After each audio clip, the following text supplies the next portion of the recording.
حیدرآباد کے پرانے شہر میں ڈینگیو، وائرل بخار اور بارش سے متعلق دیگر بیماریوں میں اضافے پر شدید تشویش کا اظہار کرتے ہوئے حیدرآباد ڈسٹرکٹ کانگریس کمیٹی کے صدر سمیر ولی اللہ نے جی ایچ ایم سی کے غیر مؤثر مانسون ایکشن پلان اور ایم آئی ایم کے اراکین اسمبلی اور کارپوریٹرز کی لاپرواہی پر سخت تنقید کی۔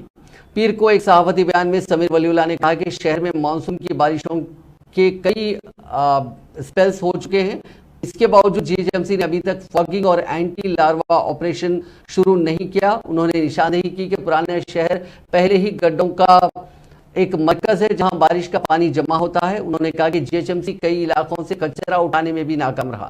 ان تمام وجوہات کی وجہ سے شہر میں، خاص کر پرانے شہر میں وائرل فیور اور ڈینگیو جیسی بیماریاں پھیل رہی ہیں۔ کانگریس قائد نے کہا کہ گزشتہ 8 سے 10 دنوں میں موسم سے متعلق بیماریوں میں نمایاں اضافہ ہوا۔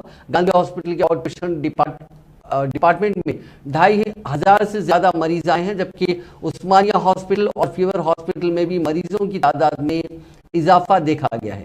روزانہ بالترتیب 600 اور 500 لوگوں کو ریفر کیا جاتا ہے۔ عثمانیہ میں تقریباً 30% وائرل فیور کے کیسز آ رہے ہیں۔ سب سے زیادہ کیسز حیدرآباد کے پرانے شہر میں رپورٹ ہوئے ہیں۔ انہوں نے ڈینگیو کے معاملات میں اضافے پر بھی تشویش کا اظہار کرتے ہوئے کہا کہ جون میں رپورٹ ہونے والے 120 کیسز میں کم سے کم 65 کیسز حیدرآباد کے پرانے شہر سے ہیں۔ سمیر ولی اللہ نے کہا کہ ایم آئی ایم کے اراکین اسمبلی اور کارپوریٹرز اپنی ذمہ داریاں نبھانے میں ناکام رہے۔ انہوں نے جی ایچ ایم سی کے عہدیداروں سے تباہ شدہ سڑکوں کی مرمت، گڑھوں میں پانی جمع ہونے سے روکنے یا فاگنگ یا اینٹی لاروا آپریشن کی کارروائی کے سلسلے میں کوئی نمائندگی نہیں کی۔ انہوں نے یہ بھی کہا کہ پرانے شہر کو ادویات اور ٹیسٹنگ کٹس کا کوئی اضافی ذخیرہ فراہم نہیں کیا گیا۔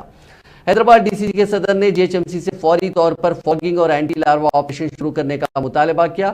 ساتھ ہی سمیر ولی اللہ نے ہیلتھ اسکریننگ کیمپس، تمام بستی دواخانوں اور شہری پرائمری ہیلتھ سینٹرز کو ادویات اور ٹیسٹنگ کٹس کی مناسب فراہمی اور بارش سے ہونے والی بیماریوں سے بچاؤ کے لیے احتیاطی تدابیر کے بارے میں لوگوں کو آگاہ کرنے کے لیے ایک مہم چلانے کا بھی مطالبہ کیا۔